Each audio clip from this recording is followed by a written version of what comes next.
কি কাম করে আলেন? আমি সকাল থেকে খড়ি ধোয়া ওই আলু দেখতে গেছি। সব মামুজি এই দিক দিয়ে আইসে আজকে ঠিকই লাগছে। তাহলে আলু তুলবা লাগেননি? আলু ছিঁড়েছি।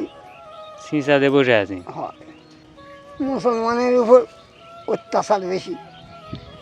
হ্যাঁ, মুসলমান ব্যস্ত না, তাড়াতাড়ি মরে যাওয়া লাগবে।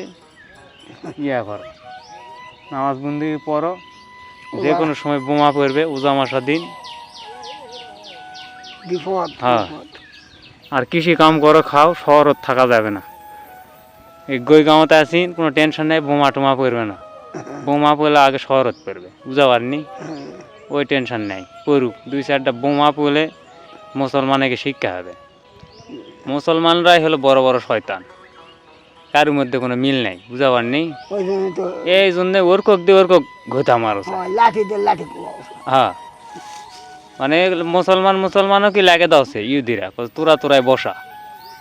মনে করে এই জালিয়াত সৌদি আরব এটা, তারপরে বাহরাইন এটা, তারপরে তুরস্ক মুরস্ক কও, তারপরে কাতার কও, কুয়েত কও, এগুলো সব হলে জালিয়াত। এরা মনে করে ইহুদিকে জায়গা দিয়ে থুছে, মুসলমানের জায়গা ওরকে দিয়ে থুছে। ওরা আসে ওরকে বুকতি ঘুতা হচ্ছে আবার, বুঝা পারনি? তো এই হলো সোজা বাংলা কথা। ওই জন্য মুসলমানকে বিপদ। বাংলাদেশের মুসলমানকে আমাকে কোনো জ্ঞান আছে? আমাকেও তো জ্ঞান কম। ওই জন্য আমরাও মনে করি মরছি। প্রতিদিন বাংলাদেশের দেওয়া না 2-4টা খুন ধর্ষণ লেগে আছে। তাহলে কে করছে? মুসলমানেরাই করছে। ওজা নাই, 1500 চাউলের পোলা খাচ্ছে। হ্যাঁ, ওজা নাই, কিছু নেই, 1500 চাউলের পোলা পুত খাচ্ছে। অর্ধেক ওজা নেই, অর্ধেক থাকলে তাও হলে 20% আছে, 80% ব্যবহার। সেই দেশও তো আর কি হবে?